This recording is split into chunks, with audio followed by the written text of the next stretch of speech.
निरोधुं चा वाग्भुवा शरीरिणी। इसकी मृत्यु कैसे हुई? जन्मे जय ने पूछा। बोले युद्ध हो रहा था। उसी समय नारायण पहुंच गए। कहां? तुलसी जी के पास। पहुंचने के बाद तुलसी ने देखा अपने पति को, शंखचूड़ को। आप कैसे अकेले ही आ गए? सेना नहीं आई? बोले सेना शिविर में ठहर गई। आप कैसे आए?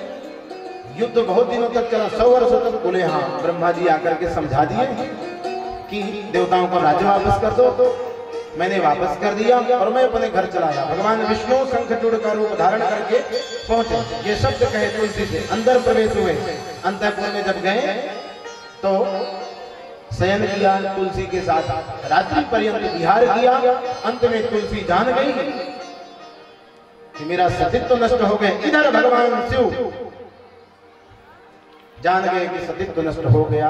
भगवान नारायण ही बुढ़े विप्र का वेश धारण करके उसका कवच मांग लिए।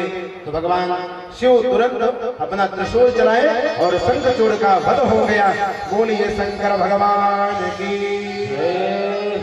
अदसूलं च वेगेन प्रययौ च तदं सारथम् अस्त्वे शंखचूडस्य शंखजातिर्बभूवः। जब शंखचूड़ की मृत्यु हुई तो उसकी हड्डियों से शंख बना। गौर से सुनिए, शंखचूड़ की हड्डियों से शंख बना। सभी देवताओं को शंख की ध्वनि प्रिय है, शंख प्रिय है, पर भगवान शंकर जी को शंख की ध्वनि नहीं प्रिय है। इसलिए शिव की पूजा में शंख नहीं बजाना चाहिए। बोले शंकर भगवान की जय हो।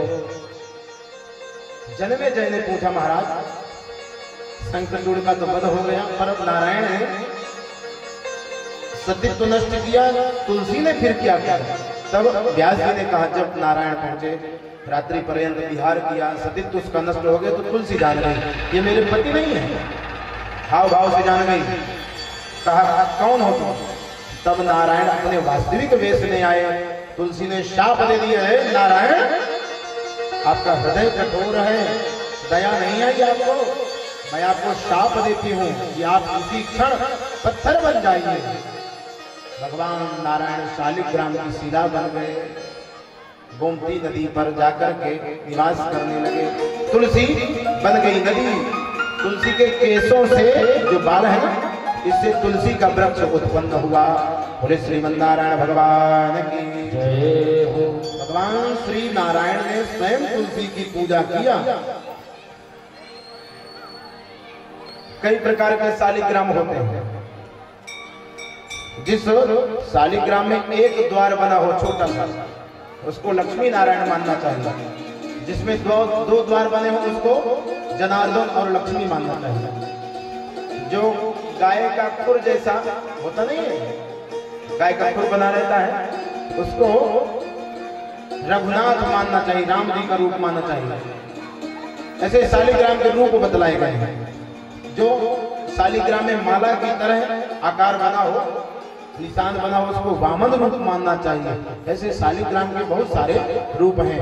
एक बार उनके नाम को भी प्रणाम करें। बोले शालिग्राम भगवान की जय। तुलसी का भगवान नारायण ने पूजन किया। सरस्वती को क्रोध आ गया, तुलसी को ज्यादा प्रेम करते हैं। तुलसी वैकुंठ से चली गई। भगवान नारायण भी उसके पीछे पीछे चले गए।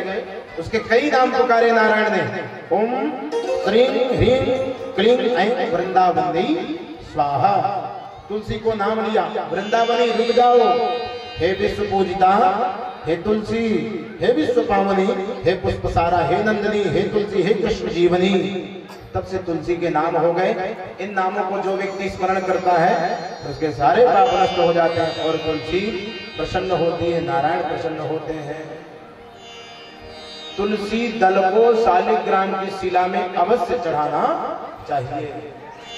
जो व्यक्ति तुलसी नहीं चढ़ाता है वो पाप का भागी होता है। क्योंकि शालिग्राम की शिला पर हमेशा तुलसी दल होना चाहिए, नहीं तो भगवान नारायण का सर दर्द करने लगता है। तुलसी के बिन नहीं रह सकते हैं। वृंदावनी विश्व पूजिका विश्व पावनी स्वसारा नंदनी चा तुलसी कृष्ण जीवनी। तुलसी का प्रागट्य कार्तिक पूर्णिमा सायंकालीन के समय हुआ। उस समय तुलसी का पूजन करना चाहिए। सब देवताओं ने मिलकर के तुलसी का पूजन किया। तुलसी प्रसन्न हुई और भगवान के अंग में समाहित हो गई। बोले तुलसी महारानी की जय हो। सावित्री की भी पूजा किया, ब्रह्मा जी ने किया, भगवान नारायण ने किया। सावित्री कौन है? वेदों की अधिष्ठात्री देवी, वाणी की अधिष्ठात्री देवी का नाम है सावित्री। किसने किसने पूजा किया? व्यास जी ने बताया एक अश्वपति नाम के राजा हैं, मध्य देश में उनका राज्य चलता है। उन्होंने सावित्री की पूजा की। कैसे किया? बोले जो अश्वपति हैं उनकी पत्नी का नाम मालती है। इन दोनों के संतान नहीं थी। ये दोनों चले गए पुष्कर क्षेत्र में, भगवती गायत्री की आराधना करने लगे। गायत्री प्रसन्न नहीं हुई, लौट करके चले गए। रास्ते में पराशर मुनि मिल गए।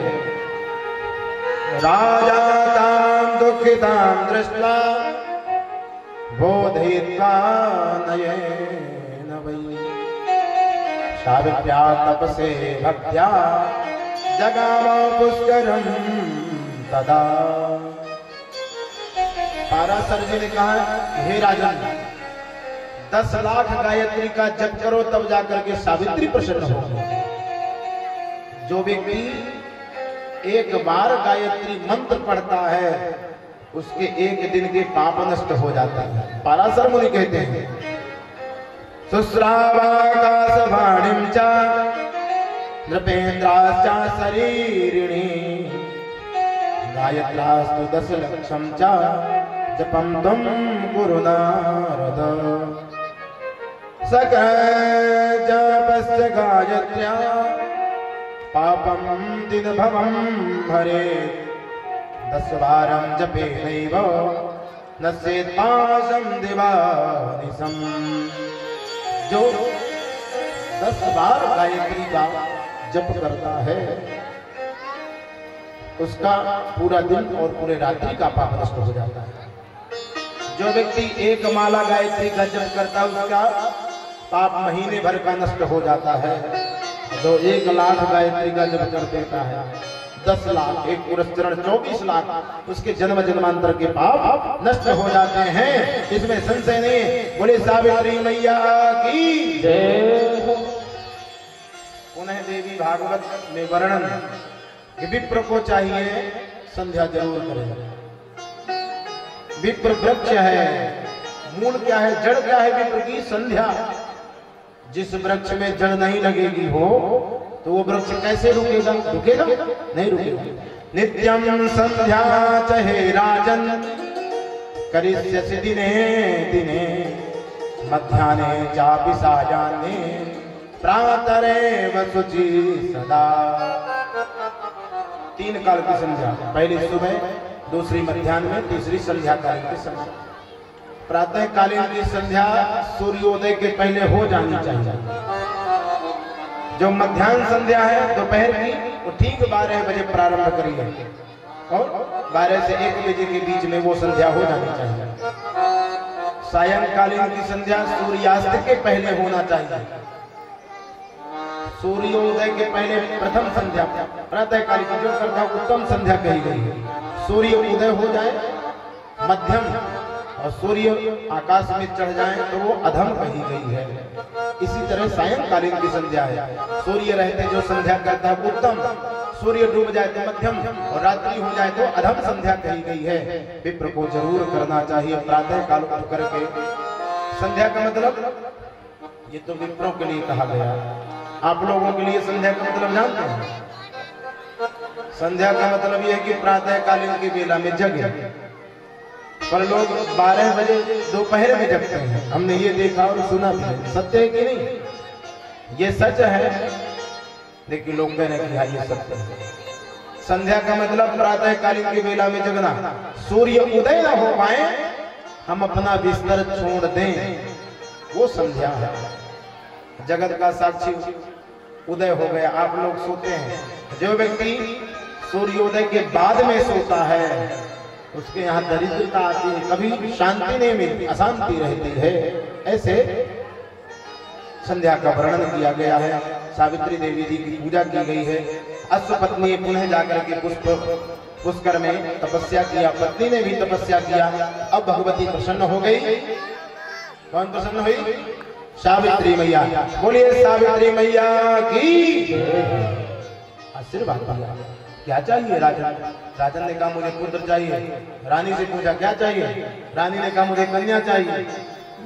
तो रानी ने कन्या की याचना किया तो पहले गायत्री ने कन्या ही प्रदान कर दिया। कन्या का नाम सावित्री रखा।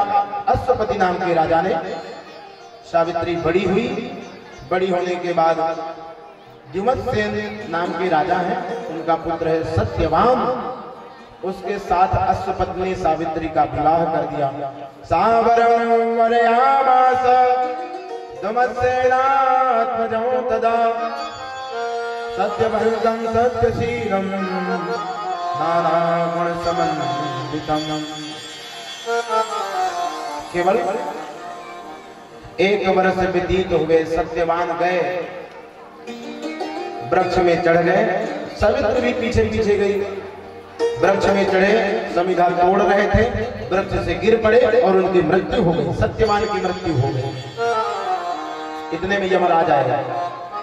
सत्यवान के शरीर को, सूक्ष्म शरीर को उठा करके ले जाने लगे। सावित्री भी पीछे पीछे चलती।